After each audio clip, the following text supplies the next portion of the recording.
C'est un site industriel en rase campagne, à une quinzaine de kilomètres d'Épinal, communément appelé décharge. C'est en fait une installation de stockage de déchets non dangereux, celle de Villoncourt.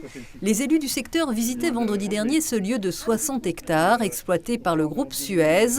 Dans des alvéoles géantes, les déchets ultimes qui ne peuvent être incinérés du département et d'une partie de la région sont enfouis, comme dans ce casier au tiers rempli, où sont arrivés depuis septembre 25 000 tonnes de déchets, des casiers protégés pour éviter les infiltrations dans les sols argileux, l'argile qui est d'ailleurs une protection naturelle. Elle joue son rôle naturel d'étanchéité. Si elle ne le joue pas, on va renforcer. Ensuite, on le renforce avec ce qu'on a montré de la membrane. Donc c'est un gros liner, en fin de compte, qui est très épais, qui fait 2 mm d'épais, qui ne se coupe pas facilement et qui est protégé entre deux morceaux de géotextile, donc c'est du tissu recyclé. Mais les déchets ne sont pas inertes, ils vont fermenter, alors le biogaz ou méthane est depuis peu valorisé dans cette nouvelle usine et transformé en électricité. Et réinjectée directement dans le réseau, et donc elle va dans le réseau qui alimente les communes autour du site. Ce qui n'est pas une obligation.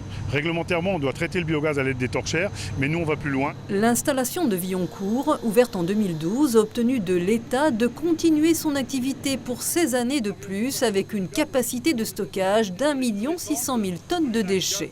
L'État regarde l'impact environnemental du site, notamment sur les eaux. Puisque il ne s'agirait pas de polluer avec les jus de déchets les eaux extérieures au site. Donc on a un contrôle très strict là-dessus. Mais le groupe Suez n'est pas maître des vents, alors le village le plus proche en sait quelque chose. Ah, les odeurs. J'en ai parlé là, ça fait 3-4 semaines, ça sent le gaz. Il y a même les pompiers qui sont intervenus dans une commune d'à côté parce que les gens pensaient que c'était une fuite dans leur voiture.